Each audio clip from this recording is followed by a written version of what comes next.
Cristiano Ronaldo গতকাল তার কেরিয়ারের 900 গোলের মাইলস্টোন কিন্তু ছুঁয়ে ফেলে।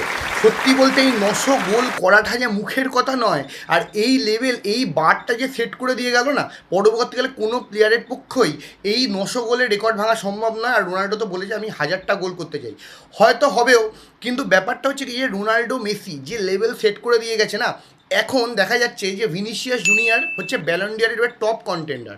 ভিনিসিয়াস জুনিয়রের গোল কথা, টোটাল 26টা গোল করেছে আগের বছর, এবং তার মধ্যে তার অ্যাসিস্ট আছে 11টা থেকে 12টা মতন। আপনি যদি দেখেন তাহলে রোনাল্ডিনো গাউচো, তিনি কিন্তু 2005-06 কেরিয়ারের সেরা ফর্মে থেকে 27টা গোল করেছেন, তাকে ব্যালন ডি'অর দেওয়া হয়েছে। রোনাল্ডো নাজারিও শুধু ওয়ার্ল্ড কাপে গোল করার ফলেই তাকে ব্যালন ডি'অর দেওয়া হয়েছে। আসলে ফুটবলের লেভেল সেম আছে।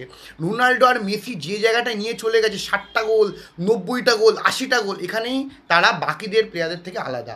সত্যি কংগ্রাচুলেশন টু ক্রিস্টিয়ানো রোনাল্ডো।